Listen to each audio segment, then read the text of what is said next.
Bitch, I'm about to blow up. Say what? Bitch, I'm about to blow up. What's going on, guys? Silent Mike here, Super Training Gym, Mark Bell's Powercast with Mark Bell himself. Hey, what's going on? We got some more questions from Instagram. Hold on, I gotta get something out of Mike's ear first, though.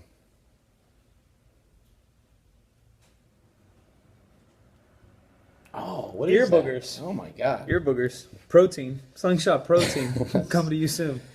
I wonder why you can't hear shit. It's all You guys clogged see the up. Texas rattlesnake? You see him? What? Oh, you hear what? Texas Yeah, rattlesnake we got some hanging new out. shit over here for the podcast. Yeah, just go watch the podcast. We'll start from the bottom up. I don't know what we're doing. My skin is basically translucent. Once I get jacked, how can I get tan? Getting tan is not as easy as just laying in the sun, as some may think. It's a long, tedious process when you're coming from what Mike's got going on there. A yellow skin, he's got going on, a whiter skin. It's just like anything else. If this is actually a serious question, you got to take some baby steps. Don't get yourself burnt. Just be careful. Pretty much it. But the jacked and tan lifestyle is unrelated to melatonin. The Jack to Tan lifestyle is unattainable Melatonin. by the listeners. Yes. Okay. Yeah, they're You're too thinking average. about if you're thinking about starting to build strength, is there a special program you suggest? Oh, they can't hear us. Actually, I've been thinking about this a lot lately. And what was the question? I already erased them. If you're thinking about starting to build strength, is there a special program you suggest? Yeah, I always like to point people in the direction of 531 just because I feel it's a well thought out program by Jim Wendler. And I just feel that it's going to allow people to try some different exercises that maybe they haven't tried before.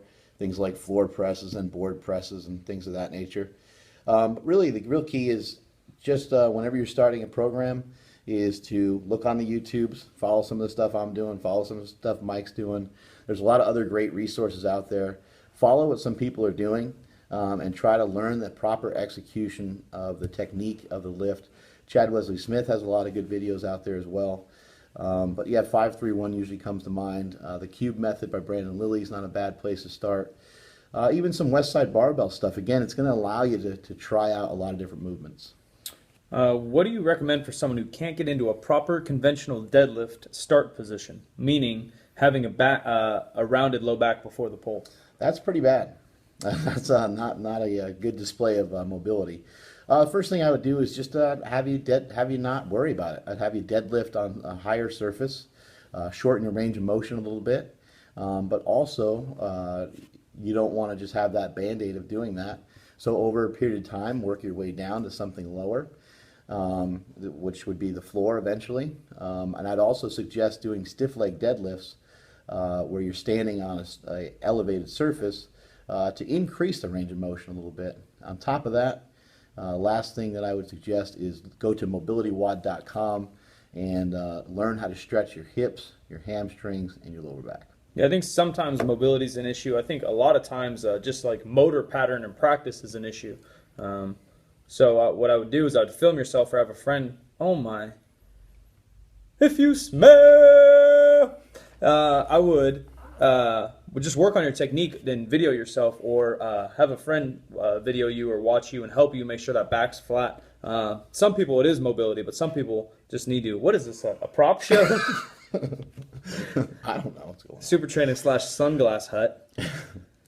Jerk off pre or post workout. That's gross. Actually, a friend of mine told me one time, as a bodybuilding guy, he said, I said, man, it's like really hard to like tighten up all the way just because you always have cravings. You always want to eat, you know. And he goes, oh, you got to whack off. And I was like, oh, that's funny. He's like, no, I'm serious. You got to whack off. When you want to eat ice cream, you whack off? I've never actually tried it, but it makes sense. Satisfaction, isn't it? What about pre or post workout though? I thought you were just talking about jerking off to not get fat. Yeah, I don't know, man. Jerking off, it just like relaxes you too much. I think you're better off holding it in a little bit. Post workout it is. Other than doing pause bench press, what other techniques are there to increase your bench press strength? That's it. That's all you can do is bench. You got the Spoto press. You have pin presses are really effective. Just the weight is on a pin. You push into it in a rack, and then you press it up. That's a good movement. Board presses are really good. Close grip, slingshot, dumbbells, triceps. What?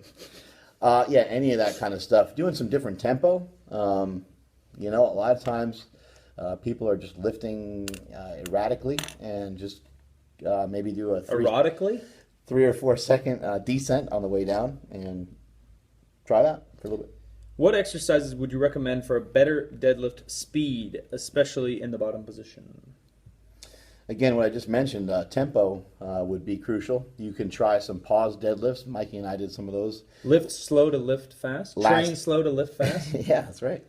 We did some of those yesterdays. And let's see, also following through with the eccentric portion of the deadlift, which you don't see people doing enough of. The eccentric portion is kind of part of the lift. In powerlifting meet, you can't just drop the weight.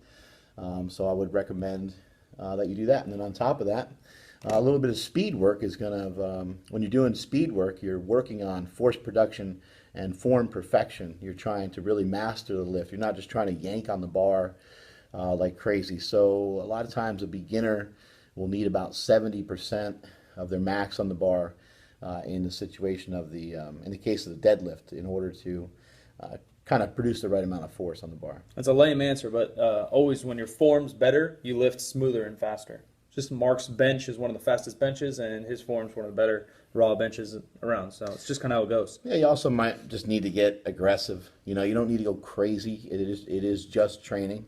But you might need to get it out of your head that you're not great at deadlifting, or that the weights move slow off the floor. Usually when the weights are moving slow off the floor, it has to do with positioning off the floor. It could have to do with some lower back strength. So deadlifting without a belt, or doing all your accessory work with no belt, stiff leg deadlifts, good mornings, and things like that will help increase the power and speed off the floor and throughout the whole range of motion. Do you recommend the conjugate for a novice to young intermediate lifter? Also, can it still be effective without specialty equipment? Yeah, I think so. I think there's plenty of variation to go off of. However, you will need some stuff. In the case of a squat, if all you have is a straight bar, you're going to have still a lot of variations of a squat. You got a front squat, you got a back squat, you got a high bar, low bar. Pause, you got wide and closed stance. But however, if you throw a box in there, now you just have one more thing that you can kind of manipulate and move around. Also keep in mind that you can always change, again, the tempo of the lift. You can change the amount of reps that you do, and you can always change the amount of sets that you do. So those are all variables that can be thrown in. They're not typical conjugate principles, but they can definitely be utilized. You can do 5s to 5 one week, and the next week you can see what you got for a heavy set of 3. Nothing wrong with doing it that way. I think conjugate gets misunderstood. When people think conjugate, they think bands, they think chains, they think specialty bars, but conjugate really is max effort day, a speed day, and then on your max effort day, you're doing a variation of the exercise to bring up your weakness, and then accessories after that movement to bring up your weakness. That's kind of more what conjugate style actually means. Last question for this video. Why is Omar so pretty?